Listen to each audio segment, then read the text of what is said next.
right at 7 on the dot, man. We'll get started. What's up, everyone? I'm Keith Scott. I'm the host for tonight's space, special teams coordinator, DB's coach, Central Arkansas. I want to talk to you guys about how KS Recruiting Talks came about. The word that comes out to me is just consistency. I was the guy that wasn't, for me, it wasn't about the likes and the retweets. If it was about that, I would have stopped a long time ago. It was about thinking about that recruit, thinking about that parent, and also thinking about that high school coach, looking for ways to inspire them, to educate them, to motivate them about the recruiting process. And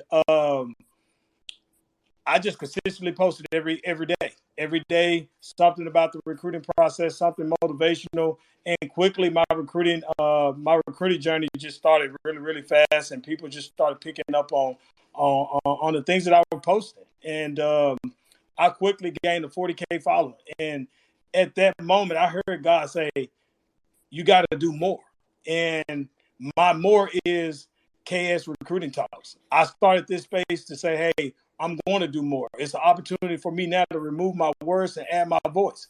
And my voice now is the platform that I use to continue to give recruits information about the recruiting process.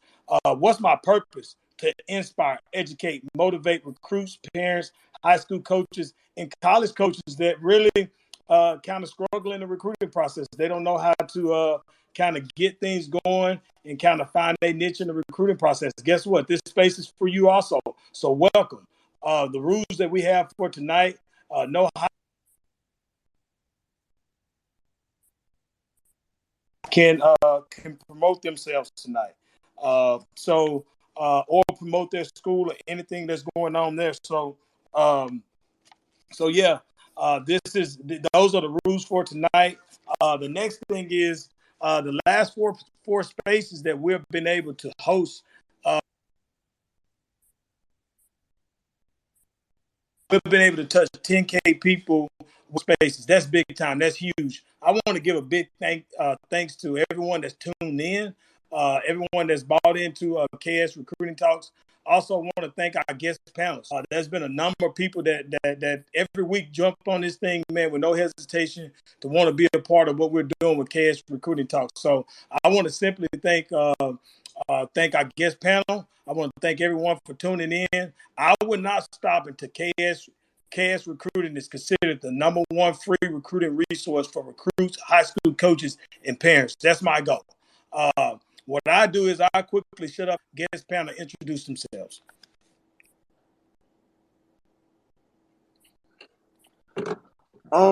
First off, I want to shout out Coach Scott, Keith Scott, on being acknowledged as the rising star in the profession. I think he's been a star, and I'm truly a proud friend.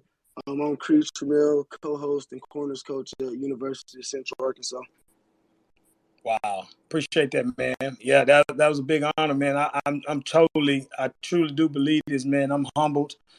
Some people wouldn't accept that award and being honorable mention, but hey, I take that, and one day we'll be able to be proud about that and moving forward. So next we'll go into Coach Jackson. Hello, Coach Scott, and the rest of our listeners. Thank you so much for having me on, giving me the opportunity to come on and just help you promote this space. My name's Jackson. I'm the linebackers coach at the University of Central Arkansas, and again, I'm thankful and grateful for this opportunity. All right, next. Coach, what's going on, man? I appreciate you guys. Deontay Dean, defensive backs coach here at Ouachita Baptist. We're Division II school in Arkansas. I'm just excited, man, that you guys are actually, you get in this business to serve. And then also, man, Coach Scott, just like Coach Cree said, man, give you your flowers. I got a buddy, you probably don't even know we're best friends, a guy named Tim Smith. He played at Prairie View when you first started, man. He's been telling me about you from the jump. So keep doing your thing. I'm happy I got a chance to help out you, but also help out, parents, coaches, players, or whoever needs the advice. So here to serve, and it's a blessing that you guys let me continue to help out. Thank you. Appreciate that, Coach Dean. Man, you've been doing a great job on this thing and reaching so many people. Appreciate your time. Thank you. Next. What's going on, y'all? This is De'Aris Whitney, defensive back, graduate assistant at University of Central Arkansas. Glad to be on. All right, next. Appreciate you having me on, Coach Scott. My name is Blaze Barista, defensive QC and assistant outside linebackers coach at the University of Central Arkansas. Excited to be here tonight. All right, next.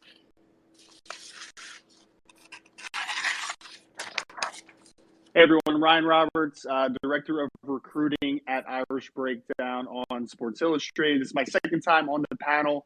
Appreciate Coach Scott and everybody else on the panel for just parlaying their knowledge. I know it's a crazy world in the recruiting side of things. I've also been in the NFL draft side of the business as well. So I know it's a fast-moving and a lot of layers to get through. So thank you all so much for having me again, and I appreciate you, Coach Scott, most of all.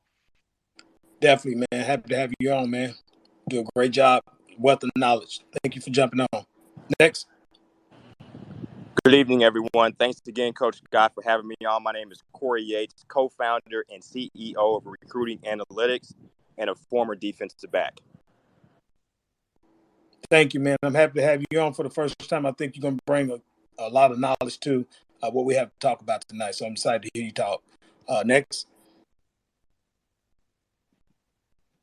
How's it going, everyone? Brandon Howard, media contributor for 247 Sports. I cover regional recruiting for multiple different states. Appreciate you, Coach, for having me on yet again.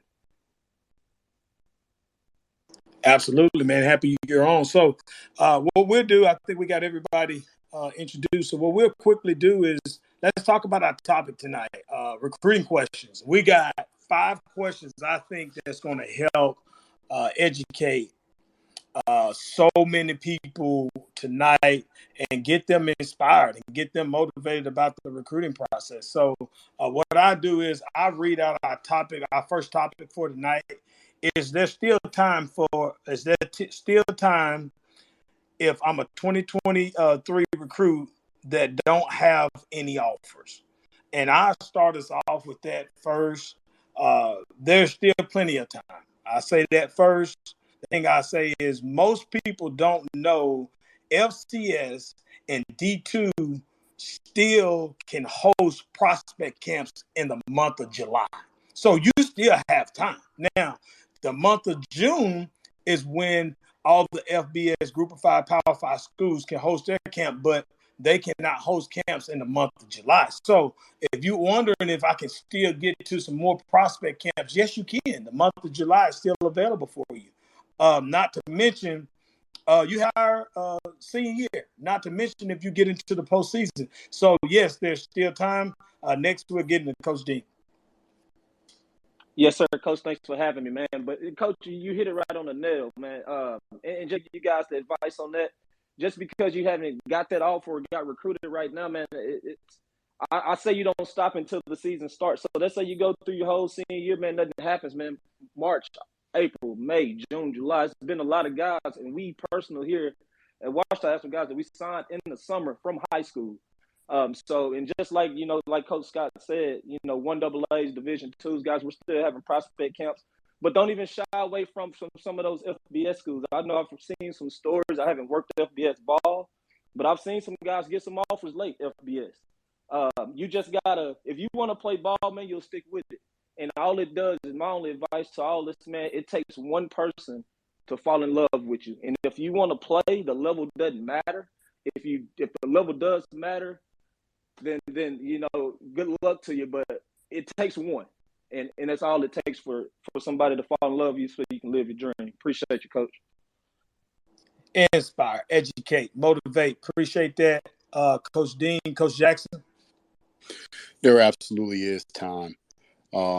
There's going to be a story that's going to come out in this year's draft. There was a story in last year's draft and a story in the years of drafts before from the NFL of young men who went through their entire junior and senior years, didn't have any offers, and then one school at the very end fell in love with them. Beauty's in the eye of the beholder. And so, similar to what Coach Dean said, it takes one evaluator, it takes one coach, it takes one university to see your value and to offer you that opportunity. So I think that, if you right now have your head down because you don't have an offer, or you're the parent of a student athlete who doesn't have an offer right now, I would say pick your head up and get back to work, because there's much work to be done.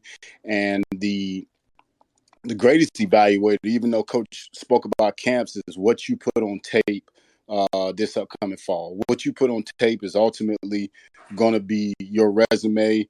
And so I would go out there and be the very best version of yourself that you can be.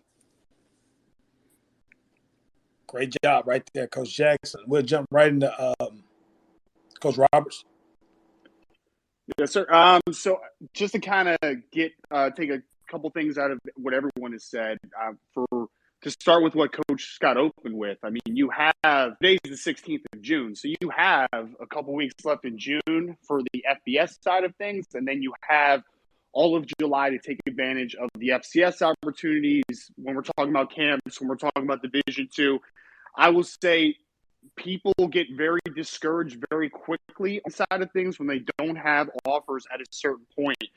But you cannot be complacent. You cannot be discouraged, because there's always opportunity out there, kind of like what Coach Dean said. You need to bet on yourself, get yourself out there, get yourself in front of people, and it's not too late at all. Because if the worst comes to worst, you're going to go into the season, you put a great season on film, offers do come late. I was just talking with someone, a real quick story, who is now a multi-year starter at offensive tackle in the ACC, who was a Canadian kid who took his opportunity to go down to a camp.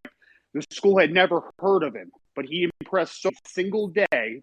The school did not hear about him before that day.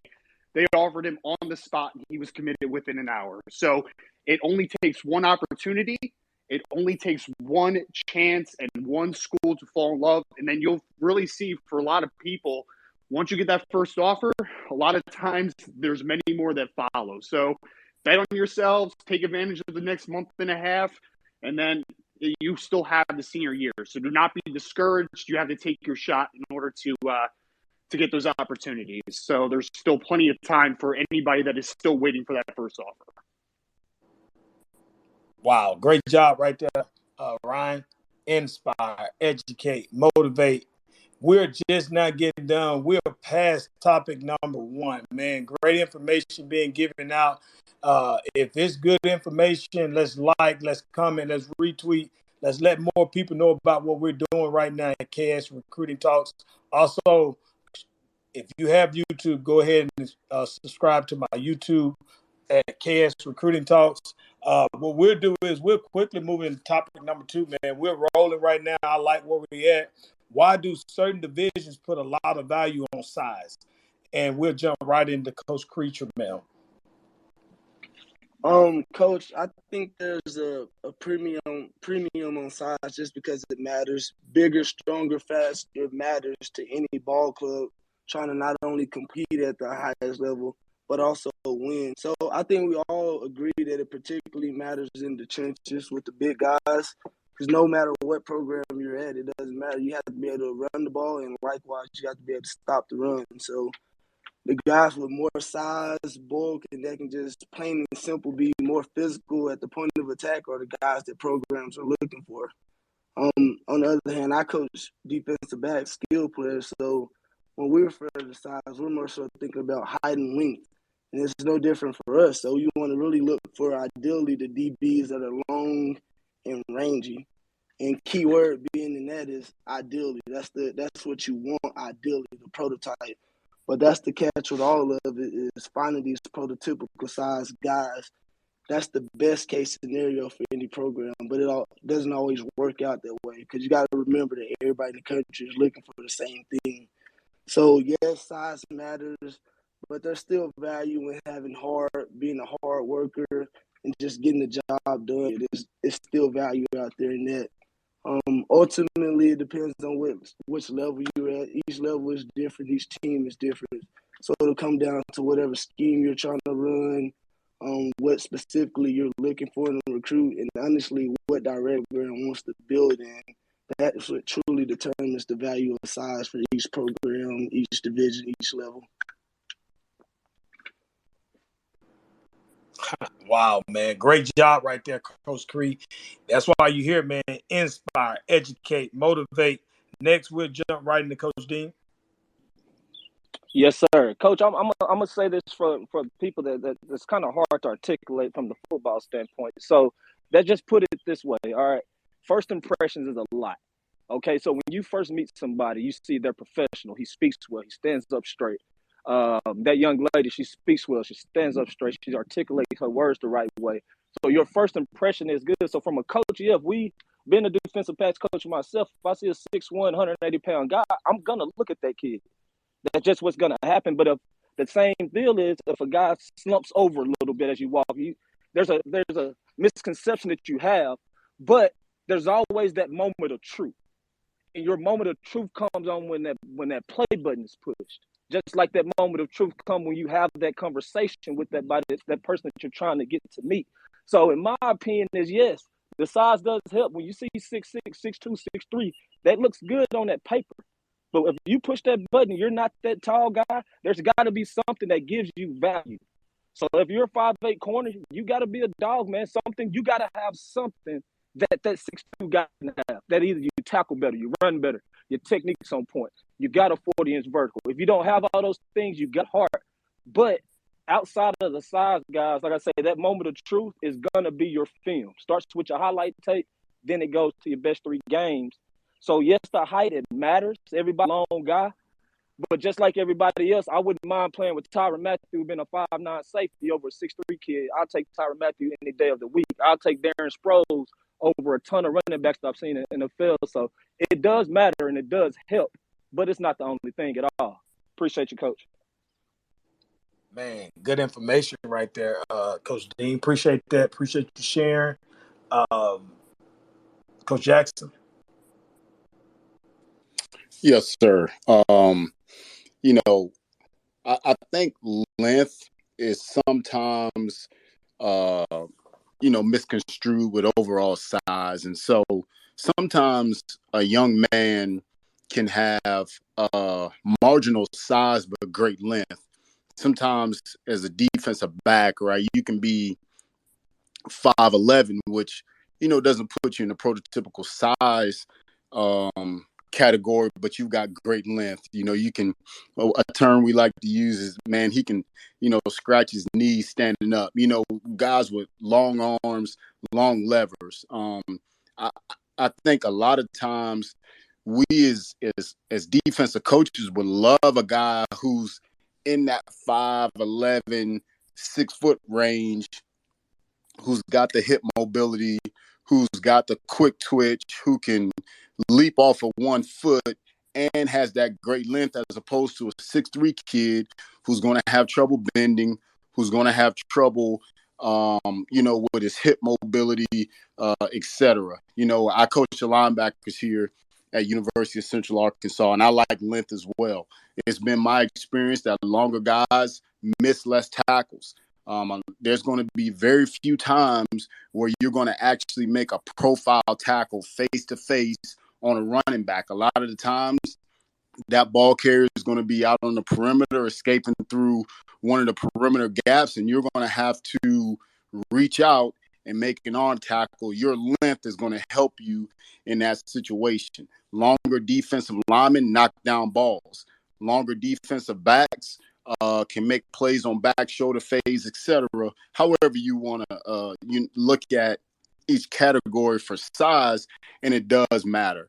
But along those lines, you still got to have redeemable qualities. You still got to be a guy who can play with the same tenacity, play in and play out, that another guy is going to, even if you have that prototypical size, or is just going to put you back in the same category as a guy who doesn't have that size because you don't play with those intangibles.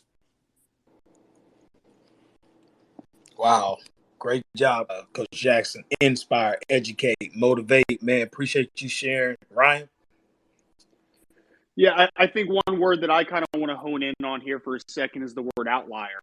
I think that whether we're talking about the recruiting side of things, going from high school to college, or you're talking about college going to the NFL from the NFL draft perspective, people always want to find these thresholds. They always want to find these people that fit the size profile that they want at a certain position. It's because it's easier to bet on because there is data to suggest that that is what succeeds at that level, right? But I think that one thing that we cannot misconstrue here is that even somebody that does not have those assumed thresholds can overcompensate in other areas, whether that's short area quickness or tenacity that they play, whatever the redeeming quality is that just because you're an outlier, it does not have to be a negative. Somebody in the panel said Tyron is an outlier. Aaron Donald, he's an outlier. Bobby Wagner, shorter linebacker, he's an outlier. There's outliers everywhere that overcompensate with other traits. So at the end of the day, yes, they are going to look to these size profiles and then to the size at the moment, right? But the film, if there's redeemable qualities, if you play with an edge, there is an opportunity. The eye in the sky doesn't lie, so it's all about overcompensating for whatever someone might say is a lack of size. Inspire, educate, motivate. Great job, Ryan, man. You mentioned the word outlier. Now, Keith Scott, I was a freaking outlier too now. I was 3-year starter at the University of Arkansas at Pine Bluff, so I was an outlier too at 5'9", 185-pound DB. No, for real, I like what you said, but no, honestly, I like that. I appreciate you sharing that, man. Good stuff right there. Then we're going to Corey. Yeah, guys, listen, at the end of the day, you heard it, size does matter. But let's talk about why it matters. If you think about what coaches are looking for at any level, they're looking for 3 things that gives them an advantage, a matchup advantage. That's athletic, skill, or size, right? They want an advantage from an athletic perspective, a skill perspective, and the size perspective. Because someone said it earlier, size does matter, especially at certain positions, offensive line, defensive line, because at the end of the day, big people move smaller people around. That's just the facts, right? That's physics. But if an athlete does not have the requisite size, and Ryan hit it earlier, right? You've got those size minimums at various positions. They could be length, height, or weight, right? There are certain minimums. So in order to compensate for the lack of size, you have to have what we call compensatory traits. And that's a fancy way. You have to have a superpower or 2 to compensate for being undersized, like elite speed, like elite change of direction. And those traits have to be elite in order to overcompensate or to compensate for being undersized. Wow. Inspire, educate, motivate. Great job right there, Corey. Appreciate you sharing, man. That was some really good insight. Again, if you're on here and this is really good information, you have been given some things that you really didn't know about the recruiting process, like comment. Let people know so we can get more people involved. We can reach more people. My whole goal, like I said earlier, is for KS Recruiting Talks to be the #1 free resource for parents, recruits, and high school coaches. So, man, topic number 2 is done. It is complete. You guys done a tremendous job. We'll bump right into topic number 3. Is being overlooked or slept on a real thing in today's recruiting world? Right there, Brandon Howard, jump in, big dog. Appreciate it, Coach. So actually, the word I typically use is unfound. The one way I look at, if a coach hasn't been to your school or, your team, won 1 to 2 to 3 games last year, you're typically going to be unfound because, typically coaches want to, either player that has winning culture so they don't have to teach winning traits. At the same time, I've always found the recruiting process works both ways. So if you feel like you're overlooked or underrated, well, you have the opportunity to show up to a college camp and compete. You have the opportunity to put yourself out there. You have the opportunity to showcase what you're doing from a visit perspective or what you've been doing in a combine setting. So, I don't put the onus just on the coaches to say, okay, I found this kid. No, I think the process works both ways. And if you're not promoting yourself, ultimately, you're not trying to market yourself for a program to the one that you want to play for, or at least, give yourself an opportunity. So I don't really believe that, you can be overlooked or underrated anymore. As long as you put yourself out there, you're going to get as many opportunities as you possibly want to warrant for yourself.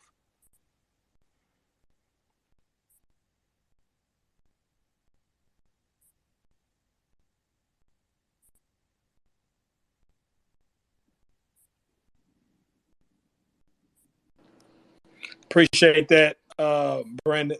Really good job right there, man. Let's go into Coach Whitney. Hey man, and I like to kind of piggyback off of what he said. There is a possibility of being overlooked, and I'll say it like this: some people just aren't putting themselves out there, and I think that you can put yourself out there by being responsive in the DMs, showing up to camps, and being great at what you do in your position. So by being responsible in DMs, I mean, coaches feed off from your interests. So you never know when that coach may decide to fall back or check his DMs to find guys who are interested in his program. So first step is taking care of your social media account. That goes hand in hand with this. Make sure your information bios and all that is clean, and you just be responsible in the DMs. Okay. Next, if you show up to camps, as a coach, if I invite you to a camp, you show up, that lets me know that you're interested. Then again, you're not going to be overlooked like that. And I think that by your junior year, you should have a few schools between the NAIA Division I levels where you can camp and tour at least 3 separate divisions. And that's going to let you know where you stand in terms of where I can play at. And then last, just being great in the position that you play will speak for itself. So strive to be the all-conference guy. Strive to be the all-state, all-district player for every school year. Because these accolades can carry weight and separate you from others, which will in return not let you be overlooked. Great job right there, Coach Whitney. Coach Brandon, mute yourself. All right, Blaze, go ahead. First time guy, go ahead and kill it, Blaze. Yes, sir. Appreciate it. And first thing is the recruits have to assume some type of responsibility. They got Twitter, they got their phones nowadays. You have to market yourself each and every day. In this day and age, social media is going to be your best friend to get your name out there. Now, being overlooked is possible. With a large number of recruits on social media, a coach nowadays has over 200 and plus message requests and could have easily missed your message. But like I said earlier, there's never been more of an opportunity for exposure and connection than right now. If you think you are being slept on, it's on you at this point. Being overlooked, possibly, but not nearly to the extent that recruits think they are. Man, great job. Inspire, educate, motivate. Next, I'll be up, and maybe people would not agree with me on this topic. Maybe they would agree with me on this topic. And it's just like the tweets that I send out. Sometimes they are brutally honest, and sometimes they are seen as the one that motivate people, educate people, and inspire people. But here, I think the term overlooked or slept on in the recruiting process is a true definition of a defense mechanism for certain recruits. What I mean by defense mechanism is it's a way to deflect facing the truth. It's okay to say I have 0 offers and 0 interest. And you got a whole season to play.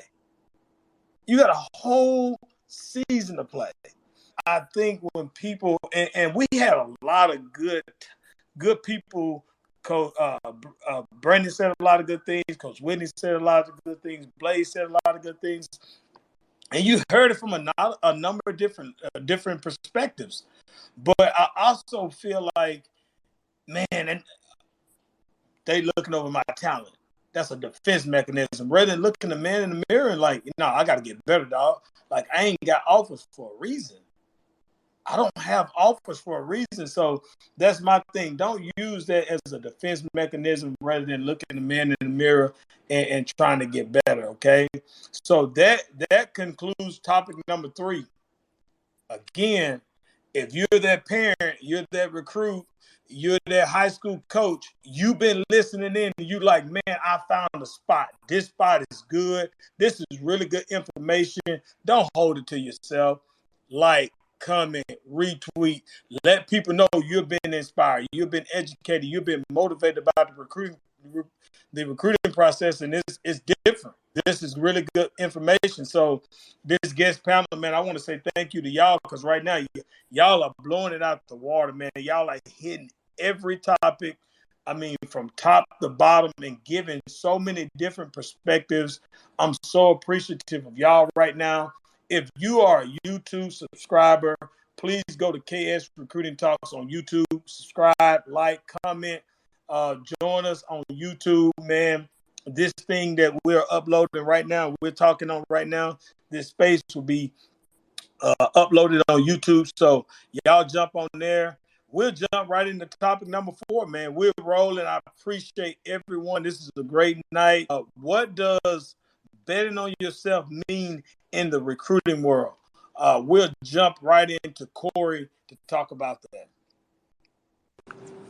Yeah, so from my perspective, betting on yourself means don't chase the biggest offer, right?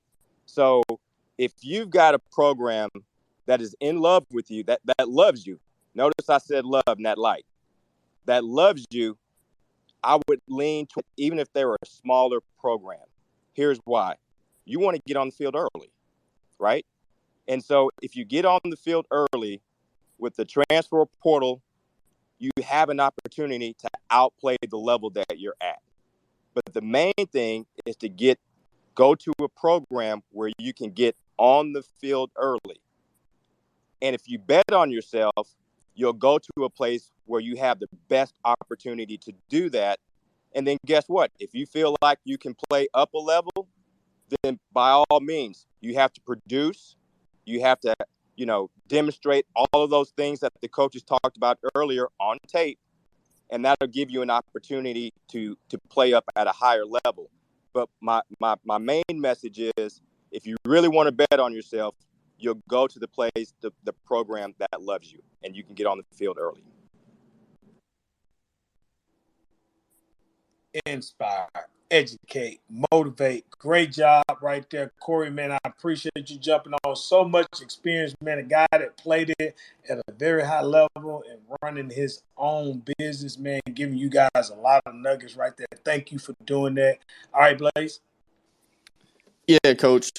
Betting on yourself in the recruiting world is taking that leap of faith, taking that JUCO route, or possibly walk at that program. You have to know your level of talent. You have to know your potential. It is the belief without the evidence. Saying I need one coach to take a chance on me can make a real skeptical coach back away. That coach is going to ask himself, why do I need to take a chance on you? You have to show that you can play at that level. All that talking on Twitter and social media can only get you so far. You have to prove it in your work ethic. You have to prove it by never being late to meetings or practice. You have to show up to class on time and turn those assignments in on time. You'll never have that chance to bet on yourself if you can't do the little things right. You have to show that coach, show that program what you are capable of and why you should be there. Wow. Great words right there, Blaze, man. Great young coach, up and coming, good information right there from Blaze. Let's go with Coach Whitney. Yeah, man. So, Corey, you hit around the nail, man. When you talk about playing at your level. So, should you take 100% of all the shots that you take? Should you bet yourself? Yes, absolutely. But guys, at some point, you got to take control of your situation, conduct a critical evaluation, and say, what is the higher percentage shot I can take in terms of where I can fit in? So, one thing I wouldn't do as a high school senior is only camping like a Power 5 FBS school, because it's going to limit to your ability to be seen by schools that actually want to see you in recruiting. So I think to bet on yourself means to be committed to a goal, and that goal can be short term or it can be long term. I think that goal needs to be realistic. My advice would be to start off with a short term goal, just get an offer, and then build on top of that goal. And to me, that would be betting on yourself.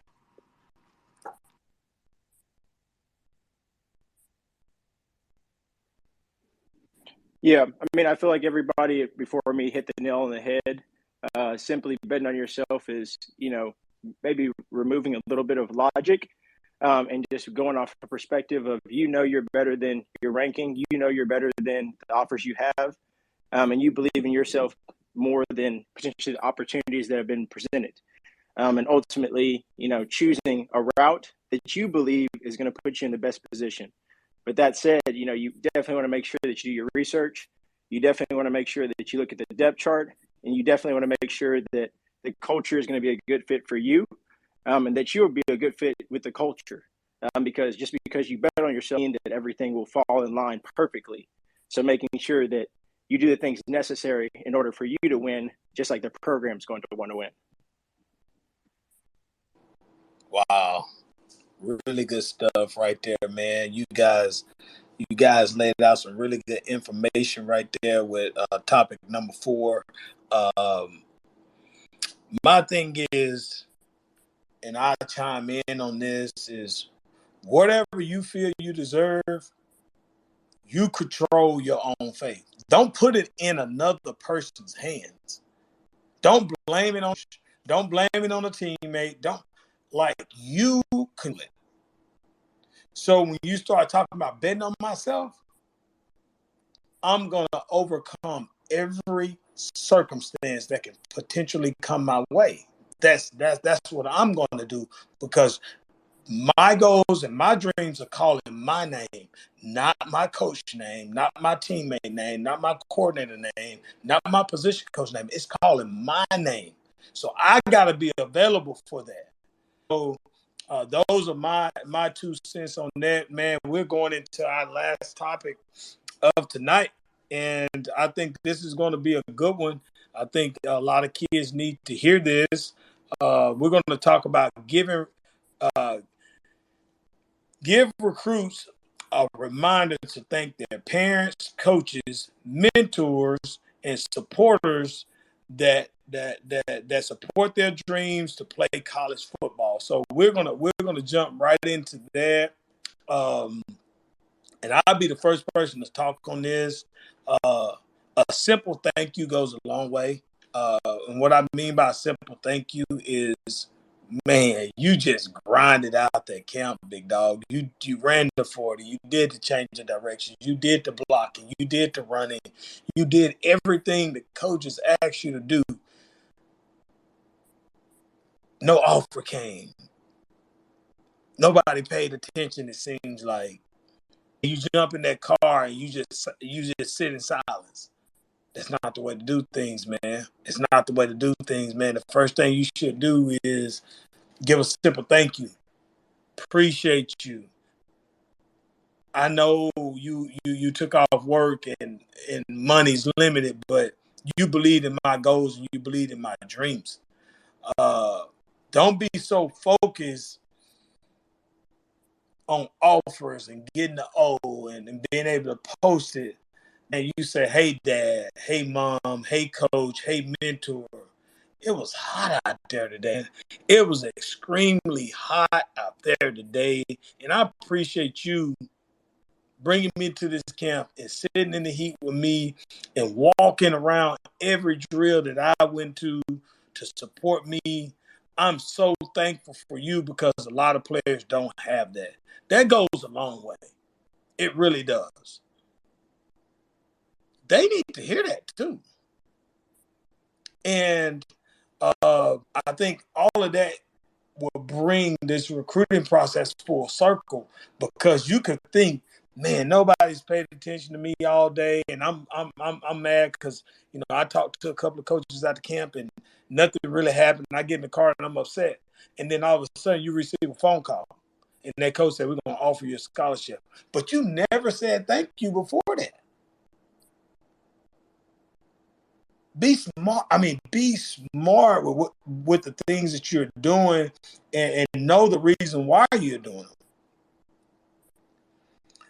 And also, if they can't, man, it's just a financial thing. They just cannot make it to the camp with you. But if they give you the money and afford you the opportunity to go, man, just thank them for the opportunity to give you the money to attend that camp. Because without the money, you wouldn't be able to attend that camp. So those are my couple of comments on that. Next, we're going to Coach Jackson. Yeah, I know quite often that it takes a village to raise a child, and that was something that I grew up with and always heard the L community saying that, and so it still reigns true even today. Young men that are listening right now, man, there is nothing more impressive than a young man being humble enough to say thank you. I appreciate that. Yes, ma'am. No, sir. Just having manners. Manners will take you further than a lot of things. And so there's coaches that have and will continue to take off time to bring young men to camps. There's people in young men's life who don't live at their houses, who are taking them camps, who are affording them the opportunity to go to these camps and to go to these 7-on-7s and all the different places where you can go and enhance your skill set and be evaluated. And so say thank you. But I also want to extend that to the people at your school, because there's going to be some teacher that's going to pull you aside and say, hey, you need to make sure that you handle your business here. Or there's going to be a guidance counselor that pulls you aside and says, hey, you need to make sure you handle your business here. And those relationships go so far, because I can't tell you how my eyes get open when I hear a guidance counselor say, yeah, you know what? Johnny's a really good football player, but he's even a better young man. I want that young man. Once I hear a guidance counselor or an assistant principal or a teacher say that about you. So the legacy that you leave will ultimately be reflecting more upon the manners that you carry yourself with, as opposed to any records you may set. Wow. Coach Jackson, man, you turned into a rock star, man. Inspire, educate, motivate. I appreciate you sharing a lot of good information right there. Some young men need to hear that, and you gave it to them, and you gave it to them the right way and the real way. So I appreciate you sharing that, inspiring that young man, motivating that young man, that coach, and motivating them on that. So next, we're going to Yes, sir. And coach, guys, the biggest thing, man, like I said, you want to give thanks, and that's what everybody's saying, and that's what you want to do, And I'll kind of put it to where it's just kind of growing up in the church, man. I grew up in the Southern Baptist Church, and you don't want to pray when things are bad, and only pray when things are good, and vice versa. So you always just want to say thank you no matter what happens with that whole situation. All right, your parents and your coach or your trainer, your recruiter, they're already invested because they took you there. Okay, just a simple thank you makes it that big of an event. And so all I do is look back, man. I had younger sisters that was in all these dances, and we flew all over to Myrtle Beach, South Carolina. And I just remember how my sister was always saying thank you, but how just hearing her, how appreciative she was to my parents, we all were so involved. So not just, mom and dad are cheering on little sister, but we kind of got into it too because it became a family event. And if nothing happens, let's say you don't get offered. Shoot, I was a walk-on, nothing wrong with that. It's okay. But you still say thank you because it's still an event. It's still a life deal. And if nothing happens, there's a moment in life where you're sitting there 17, 18, where you're driving home from 2, 3 minutes, wherever you're coming from, that y'all going to talk about when you're 30, 36. I'm there now. Mom laughed at me. She's like, man, you remember when you carried us all the way to Knoxville, Tennessee? I said, man, they asked me to come to camp. And she was like, you weren't going to get offered. I said, they told me to come. I wanted to come. And we talked and chopped it up the whole way back and forth. Probably one of our best trips I've ever taken. So not just because I'm going there to try to get an offer, man, them life moments that you can't take back. You can't take back that ride, that solo ride, stopping at that McDonald's, stopping at a Crystal Burger, somewhere that you probably don't have, something that you can remember, and y'all can just visit on that thing later on, man. So simple thank yous, making an event because it's special. Offer or no offer, man, it's special time. And go do what you love. Your parents, they're cheering for you in the stands, and make it fun no matter what happens. Appreciate you, Coach. Coach Dean, it's the reason why you're making your fourth run on KS Recruiting Talks, man. You give great information. You're very informative. You bring a lot of insight, man. You inspire, educate, motivate. I appreciate you sharing that story and giving out that information. All right, Corey, you up? Hey guys, listen. I know, and I'm talking to the recruits that are on. I know it's a roller coaster.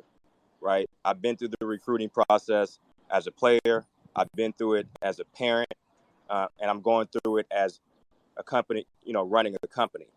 And so I'm really all about action. I think what was said previously is absolutely spot on. You want to open your mouth and you want to say, and you want to thank the village that's supporting you. But I want to take it a step further. I want to see your thanks in action. And how can you do that? Number one, take care of your business in the classroom.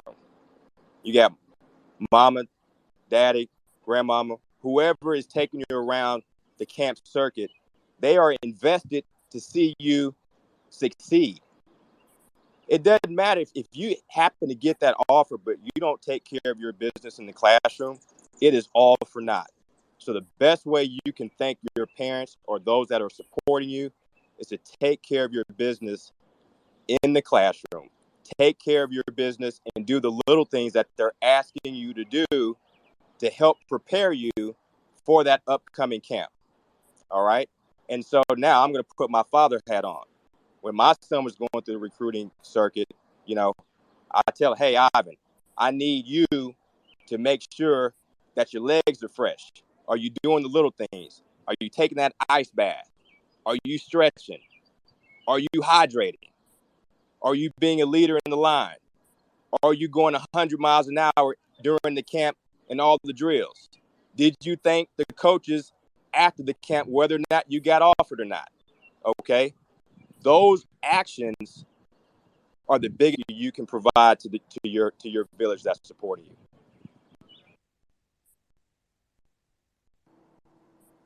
Wow, appreciate that, Corey, man. Really good information, man. This has been very informative.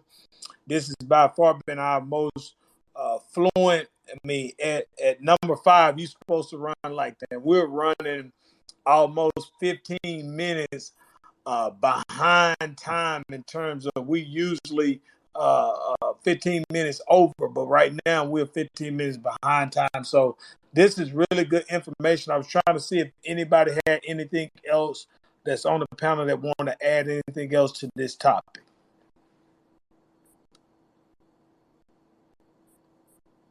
Okay, good, perfect. All right, now the last thing I want to add to this, and I think this is good as long as the parents kind of see the same way, is the kids shouldn't mind asking to drive. I think that's key, man. And I know Coach Creed and guys that are on our staff, man, we've seen a big time recruit pull up on our campus, and this kid drove 5 hours himself. 5 hours himself. And I looked over at Coach Creed and I said, I want him. Because he's the first recruit to ever drive his parents to the campus. And most of the time you ask, man, how was the drive? Oh, I was asleep. Like, I get it. I understand you young, you growing. But man, if you can volunteer to drive and you're responsible enough to drive and you trust you to drive, step up to the table, big dog. It's your opportunity. So that concludes number 5, man. Tonight's KS Recruiting Talks is done, man. A couple of reminders I want to shoot out there is, if you enjoyed tonight, don't keep the information to yourself. Like, comment, retweet, quote, put it out there that you got really good information and it was something that helped you as a parent, it helped you as a player, it helped you as a high school coach, or it helped you as a college recruiter. Don't be ashamed to put the information out there. What we're trying to do is reach people. And I'm still not going to shy away from the fact that KS Recruiting Talks will be the number one free resource for recruits, high school coaches, and parents. That's what I want for KS Recruiting Talks. That's my goal. If you haven't subscribed to my YouTube, make sure you do that. I appreciate you guys chiming in and listening, and I appreciate the guest panel. Man, this was a good panel. You guys did a really good job. I'm proud of y'all, man. Y'all dominated the details, and I appreciate that.